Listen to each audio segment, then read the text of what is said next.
ಮಾಡಿದ್ರಿ ಏನು ಹೌದು, ಇದು ಮೀಡಿಯಾನಲ್ಲಿ ಏನು ಬಂದಿದೆ, ಇಲ್ಲಿ ರಾತ್ರಿ ಡ್ರಗ್ಸ್ ಮತ್ತು ಮೊಬೈಲ್ ಹಾಕಿದ್ದಾರೆ ಅಂತ, ಅದರ ಬಗ್ಗೆನೇ ವಿಚಾರಣೆ ಮಾಡೋಕ್ಕೆ ಇಲ್ಲಿ ಬಂದಿದೆ. ಆ ವಿಡಿಯೋ ಡೇಟ್ ಟೈಮ್ ಏನಿದೆ ಅದು ಇವರಿಗೆ ನಮ್ಮ ಇಂಡಸ್ಟ್ರಿಯಲ್ ಸೆಕ್ಯೂರಿಟಿ ಫೋರ್ಸ್ ಔಟರ್ ವೆರಿಫೈದು ವಿಡಿಯೋ ಮೇಂಟೈನ್ ಮಾಡ್ತಾಯಿದ್ರೆ ಅಲ್ಲಿ ನಾವು ಚೆಕ್ ಮಾಡ್ತಾಯಿದ್ದೀವಿ. ಇನ್ನೂ ನಮಗೆ ಅಧಿಕೃತ ಅದರ ಬಗ್ಗೆ ಕಂಪ್ಲೇಂಟ್ ಬಂದಿಲ್ಲ. ಅದು ಬಂದರೆ ನಾವು ತನಿಖೆ ಮಾಡ್ತೀವಿ. ಬರೋ ದಿನಗಳಲ್ಲಿ ಇಲ್ಲಿ ಹೆಚ್ಚಿನ ಪ್ಯಾಟ್ರೋಲಿಂಗ್ ಮಾಡಿಕೊಂಡು ಈ ಥರ ಘಟನೆ ಆಗಬಾರ್ದು, ಅದು ನಾವು ನೋಡ್ಕೋತೀವಿ. ಸರ್ 3 CC ಕ್ಯಾಮ್ರಾ ವಿಜುವಲ್ ಇದೆ ಸರ್ ಅದರಲ್ಲಿ. ಹಾಂ, 3 ಡಿಫ್ರೆಂಟ್ ಇದೆ, ಒಂದೇ ಇಲ್ಲ, 3 ಇದೆ. ಅಂದ್ರೆ ಕೆಲವೊಂದಿಷ್ಟು ನೀವು ಏನು ಮಾಡ್ತಾ ಇದ್ರೆ ಹಳೆಯದು ಒಂದು FIR ಮಾಡಿದ್ದೀವಿ ಅನ್ನುವಂಥದ್ದನ್ನ ಹೇಳಿ ಈಗಿಂದ ಮುಚ್ಚಾಕುವಂಥ ಪ್ರಯತ್ನ ಆಗ್ತಾ ಇದೆ. ಅದು ಅವರದು ಪ್ರಿಸನ್ ಡಿಪಾರ್ಟ್ಮೆಂಟ್ದು ಇಂಟರ್ನಲ್ ಮೀಟಿಂಗ್ ನಡ್ತಾ ಇದೆ.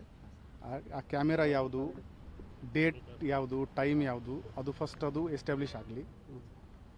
ನಿನ್ನೆ ಇತ್ತು ಅಥವಾ ಮುಂಚೆ ಇತ್ತು ಅದು ಎಸ್ಟಾಬ್ಲಿಷ್ ಆಗಲಿ, ಆಮೇಲೆ ಅವರು ಅದರ ಬಗ್ಗೆ ಹೇಳ್ತಾರೆ.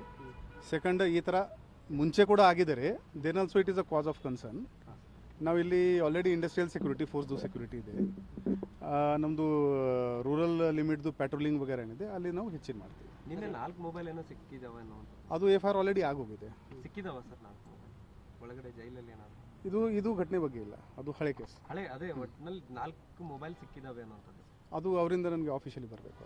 ಸರ್ ಈಗ ಒಂದು ಔಟರ್ ಪೆರಿಫೆರಿ ಸೆಕ್ಯೂರಿಟಿ ಫೇಲ್ಯೂರ್ ಕಾಣ್ತಾ ಇದೆ. ಯಾಕಂದ್ರೆ ಡಿಫರೆಂಟ್ ಒಕೇಶನ್ಸ್ ಬಂದು ಹೋಗದ ನಂತರ KSISF is managing the outer periphery security, ಅವ್ರ ಫೇಲ್ಯೂರ್ ಇದರಲ್ಲಿ ಪ್ರೈಮ್ ಆಫೀಸಿಗೆ ಕಾಣ್ತಾ ಇದೆ. ಅದು ನಾನು ಕಮೆಂಟ್ ಮಾಡಲ್ಲ.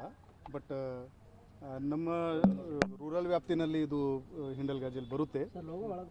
ನಮ್ಮದು ನಮ್ಮ ಸೈಡಿಂದ ಏನು ಪ್ರೊಟೆಕ್ಷನ್ ಕೊಡೋಕ್ಕೆ ಸಾಧ್ಯ ಇದೆ ಅದು ನಾವು ಕೊಡ್ತೀವಿ. ADGP ಅವರು ಏನಾದರೂ ರಿಪೋರ್ಟ್ ಆಫಿಷಿಯಲಿ ನನಗೇನು ಕಮ್ಯುನಿಕೇಷನ್ ಇಲ್ಲ. Thank you.